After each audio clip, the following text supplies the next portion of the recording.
Estamos aqui para mais um programa Fenômeno UFO pela Rede Mundo Maior Televisão. Hoje aqui conosco novamente o nosso amigo hipnólogo, ufólogo e escritor Mário Rangel. Tudo bom, Mário? Tudo maravilhoso. Então tá bom, Mário. Vamos continuar, né, a entrevista, né? Nós falamos semana passada num aspecto mais material da ufologia. Mas eu sei que você pesquisou diversos casos envolvendo seres de luz, episódios paranormais, uma série de coisas. Era aí que eu gostaria de entrar hoje, Mário, nesse tipo de caso. Mário, você já pesquisou algum caso envolvendo contato extracorpóreo? Ou o contato com ETs através de algum tipo de fenômeno extracorpóreo? Eu já. O que ocorre é o seguinte: há dois tipos de abdução. Há abdução em corpo físico, quando a pessoa é levada para dentro de uma nave, normalmente é examinado lá, raramente não é examinado, mas ela vai com o corpo físico. Alguns casos, inclusive, da pessoa que entrou na nave caminhando, como é o caso do Dr. João de Freitas Guimarães, que era professor de Direito e juiz do trabalho. Ele entrou, subiu a escada caminhando, corpo físico. Mas há alguns casos que não é assim, não. Em alguns casos que a pessoa vai no seu corpo etéreo. No seu corpo etéreo. A pessoa vai no corpo etéreo. A pessoa sai do seu corpo físico e vai no seu corpo etéreo para dentro da nave. Há vários casos assim. Quer dizer, há mais coisas entre o céu e a terra do que permite sonhar a nossa vã filosofia. É isso. É possível sair do corpo. No meu segundo livro, Sequestros Alienígenas 2, eu publiquei inclusive um capítulo sobre escolas no exterior e no Brasil para ensinar as pessoas a fazerem isso. Chama-se projeciologia. Há aqui em São Paulo institutos de projeciologia que ensinam isso ou dizem ensinar isso. Então é só colocar na internet projeciologia que vai localizar esses cursos ocorridos aqui. E alguns casos aparecem em ufologia, o que justificou a introdução de um capítulo no livro sobre esse assunto. Mas você poderia nos dar um resumo desse caso que você pesquisou? É isso, a pessoa é levada para a nave, mas no seu corpo astral. Não vai no corpo físico, não, ela vai no corpo astral. E aí tem uma série de ocorrências dentro da nave, inclusive, o que é curioso, exames na pessoa no corpo astral. O corpo físico não está ali, mas mesmo assim é possível fazer os ETs fazerem exames no corpo astral. Tem vários casos pesquisados assim. Hoje a nossa física fala a teoria das supercordas fala em 12 dimensões, universos paralelos, uma série de coisas. Poderíamos extrapolar, Mário, que talvez não sejam, vamos dizer, seres extraterrestres no grosso sentido, por exemplo, da nossa galáxia, de uma outra estrela, mas sim seres talvez oriundos de outras dimensões, Mário? Pode ser, Luiz, porque você vê, eu comecei a pesquisar com mais intensidade ufologia em 1980, ou seja, há 31 anos eu pesquiso esse assunto. E algumas das informações que a gente ouve repetidamente são impossíveis dentro dos nossos conhecimentos. A primeira impossibilidade é de uma nave vir de um outro sistema solar até aqui, porque são distâncias gigantescas. Mas é o seguinte, se nós fôssemos otimistas e disséssemos que uma nave veio da estrela mais próxima, Próxima Centauri, que são 4,3 anos-luz de distância, essa nave teria que percorrer 38, quase 39 trilhões de quilômetros. Quer dizer, para a nossa ciência atual, uma viagem a Marte de 56 milhões de quilômetros leva 8 meses.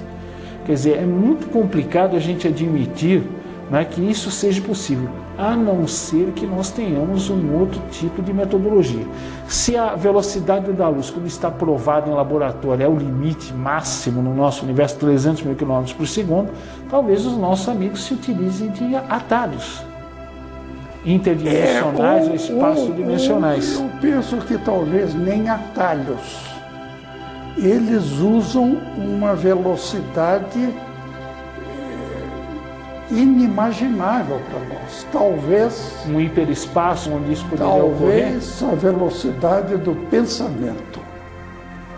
Porque nós temos alguns casos de ufologia em que foram vistos discos voadores, o disco voador estava aqui e de repente ele apareceu aqui sem percorrer o caminho.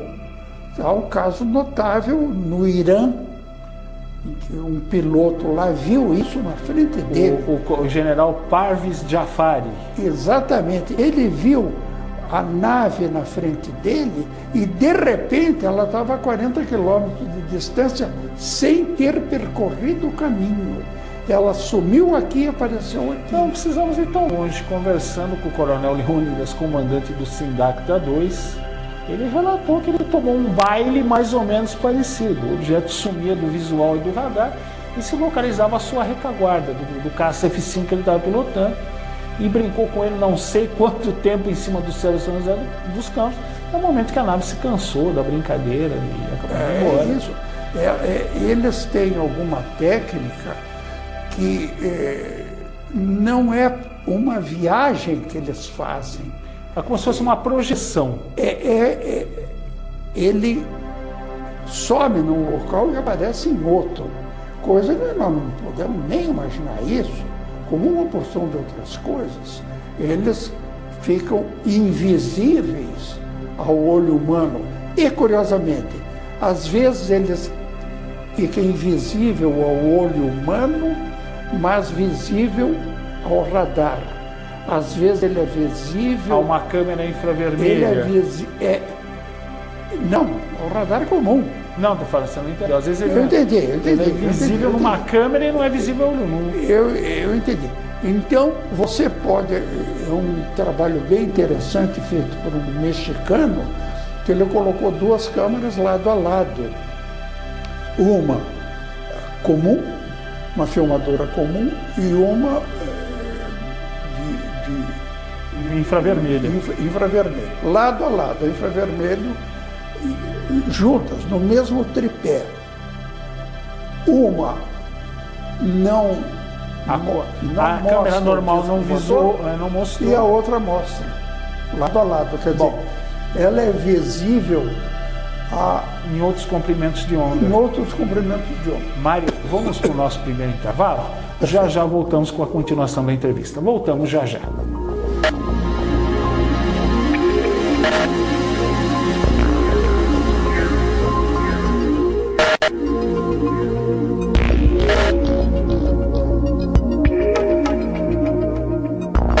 Estamos aqui para o segundo bloco Fenômeno UFO de hoje, com o nosso amigo Mário Rangel. Antes de darmos continuidade à entrevista, vamos fazer aquele nosso convite. Clube Amigos da Boa Nova.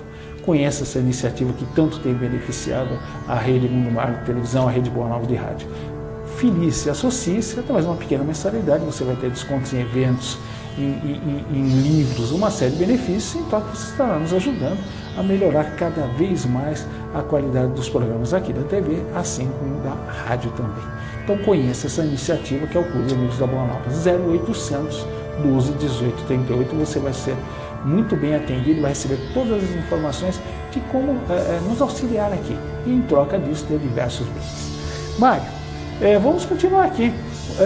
Tem pessoas, né, que são, parece que, influenciadas ou induzidas por esses seres, alguns casos artistas, pintores, músicos. Você já pegou algum caso assim envolvendo esse tipo de contato com pintura ou alguma coisa assim, induzido por esses seres? Tem sim, tem sim. Há uma artista aqui de São Paulo, Maria Adília Rohagen, que foi abduzida, e a arte dela reproduz muita coisa da ufologia. Ela pinta telas e quadros com motivos ufológicos. E há outros casos também, né, de pessoas que artisticamente reproduzem casos de ufologia. Assim. Mário, deixa eu, assim, na sua opinião, né, essas pessoas passariam, tá, a reproduzir esse contato com esses seres através da arte, não importa se música ou pintura ou qualquer outra arte, apenas pelo fato do contato, ou você acha que por trás disso existe outra coisa mais profunda envolvida, talvez até um preparo coletivo da humanidade através desse tipo de obra? Veja, nós temos casos absolutamente famosos de pessoas que foram artistas muito jovens. Nós temos o caso de Mozart, que é conhecido, que ele aos 5 anos era um grande pianista, era um compositor. Nós temos o caso brasileiro famoso da Lully Oswald, que foi abduzida aos 50 anos de idade, mas quando ela tinha 2 anos e meio, tocava piano, a Lully Oswald, e aos 3 anos já tocava para público. Aos 2 anos e meio começou a brincar no piano e já tocava, saía música, sem nunca ter estudado. Quer dizer, há coisas na humanidade conhecidas, na história da humanidade, muito difíceis de entender, como essas habilidades de certas pessoas para música, para pintura, para arte de uma maneira geral, e que são injustificáveis para o nosso conhecimento. Mas são coisas reais. Se há ou não uma relação com ufologia, eu não sei dizer. Porque a Lully Oswald tocava piano, começou a tocar com 2 anos e meio, aos 3 anos era uma boa pianista, mas foi abduzida aos 50 anos, ao que parece.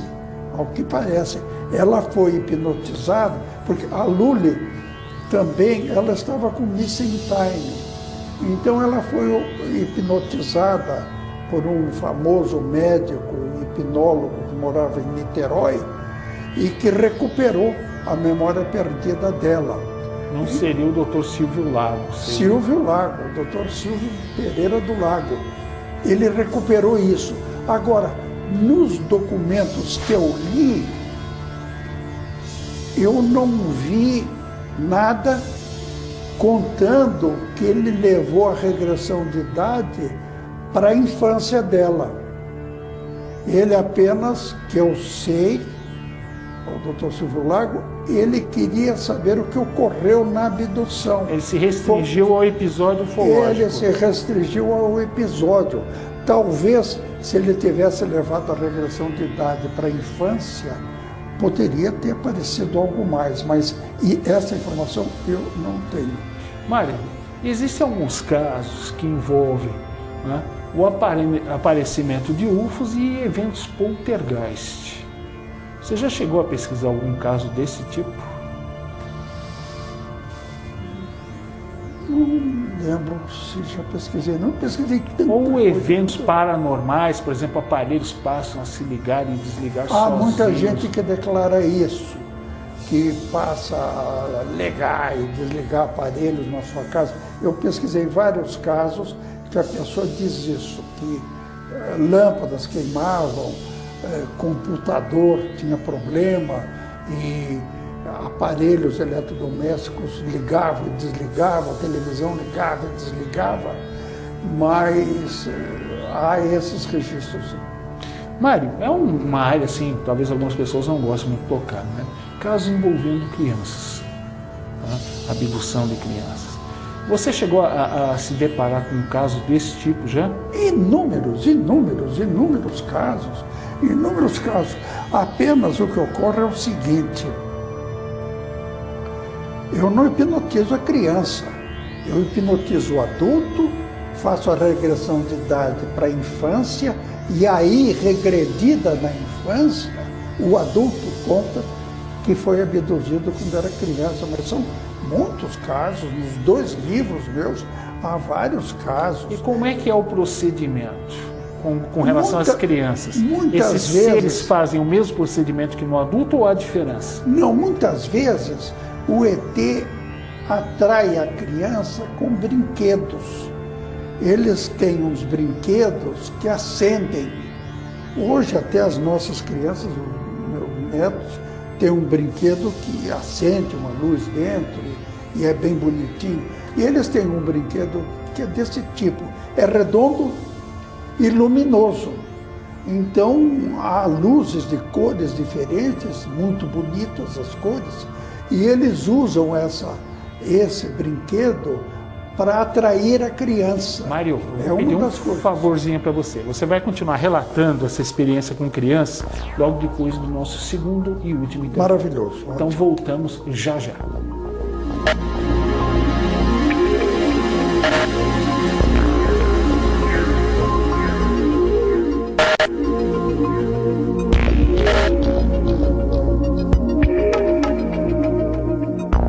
Estamos aqui para o último bloco, Fenômeno UFO de hoje. É uma pena, né? Passa depressa, porque o Mário tem uma casuística fantástica para relatar, mas o nosso amigo Mário vai voltar, né? Numa próxima oportunidade.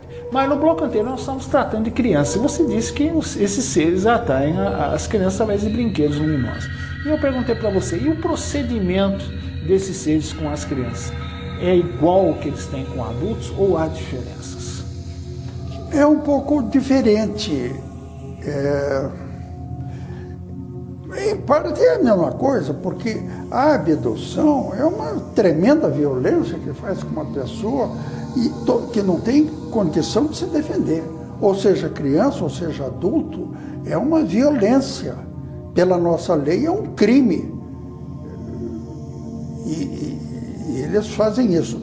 Com as crianças, eles às vezes usam esse artifício de usar um brinquedinho, uma luz. No segundo livro eu tenho um episódio desses que a pessoa foi atraída com uma luz, inclusive sob hipnose ela desenhou essa luz que está publicada no meu segundo livro. Mas é isso, eles atraem a criança, usam artifícios. Há casos não da minha experiência, mas que está livro de outros autores, que usam uma espécie de palhaço. O palhaço vem brincando e de repente envolve a criança e leva a criança, mas a quantidade de crianças abduzidas na minha pesquisa é muito grande. Casos, repito, que eu hipnotizei o adulto e que contou o que aconteceu quando era criança. Existem alguns casos, o Hopkins narra isso, que as crianças, em alguns casos, passam por uma série de testes psicológicos dentro da nave.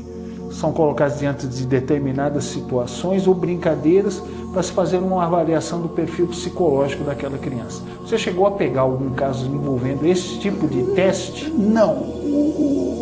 Há uma diferença muito grande no meu trabalho, o trabalho do Bud Hopkins.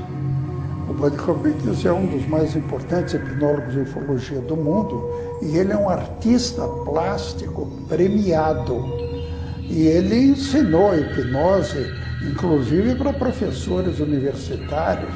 O Dr. John Mack foi o Bud Hopkins que o ensinou hipnose e ufologia. Ele era um PhD. Era um PhD em psicologia, premiado, psiquiatra, professor universitário, mas aprendeu a hipnose ufológica com o Bud Hopkins, que era um pintor, que é um pintor. O Bud Hopkins faz inúmeras hipnoses com a mesma pessoa. Então, ele levanta uma quantidade de informações do abduzido muito maior das que eu levanto. Eu faço normalmente, salvo algumas exceções, mas normalmente eu faço uma hipnose com a pessoa. Eu faço uma hipnose, verifico, constato que a pessoa foi abduzida, mas não faço outras hipnoses. A minha hipnose, um dia é feita a hipnose e o que eu consegui levantar é isso, porque eu acho, eu não gosto de ficar fazendo várias hipnoses, porque pode, inclusive, não estou dizendo que ocorra isso com o Bud Hopkins, de jeito nenhum, mas você pode criar fantasias numa segunda hipnose. Então, eu não gosto de fazer. E depois também, o que eu acho é o seguinte, a pessoa quer saber se foi abduzida, eu constato se foi abduzida, mas não entro nesses detalhes que exigiriam várias hipnoses, demoradas hipnoses, etc.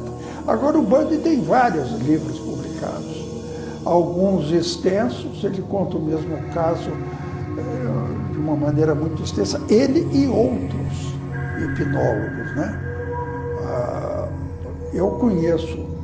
Eu tenho anotações sobre 211 hipnólogos em 30 países.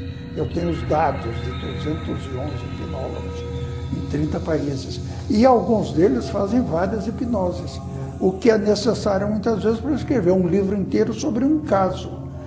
Você fazendo uma hipnose como eu faço, você escreve um capítulo de um livro, que os meus livros são isso, é um capítulo com um caso. E alguns autores não, escrevem um livro inteiro sobre um caso. Então, é essa a diferença. Alguns que fazem muitas hipnoses, eles obtêm esse tipo de informação que eu não tenho tempo de chegar a pesquisar isso. Entendi. Quer dizer que você não faria isso porque existe o risco, então, de uma fantasia por parte do hipnotizado? Pode entrar uma fantasia na pessoa. Pode entrar uma fantasia. A hipnose, você precisa ser muito cauteloso com ela. Todos nós, 211 que fazemos isso, sabemos disso. Você tem que ser muito cauteloso para você não introduzir uma falsa lembrança na pessoa. Então, as perguntas que a gente faz durante a hipnose são perguntas que não podem sugerir nada, porque o hipnotizado ele está num momento de está sugestionável. Então você não pode fazer uma pergunta, por exemplo, que sugira alguma coisa. Por exemplo, o ET tem algum emblema na roupa dele? Ou seja, eu estou sugerindo que ele tem uma roupa. Se eu estou sugerindo que ele tem uma roupa e que nessa roupa tem um emblema, se o hipnotizado disser que tem a roupa e tem um emblema, corre o risco de você ter colocado isso na cabeça dele. Então, são perguntas que a gente não pode fazer. E como? Se você faz uma hipnose na pessoa e volta dias depois por uma segunda e dias depois por uma terceira, há um tempo em que a pessoa pode receber uma sugestão externa, através de um programa que assiste, através de um livro que lê, de uma revista que lê. Então a gente precisa ser cauteloso.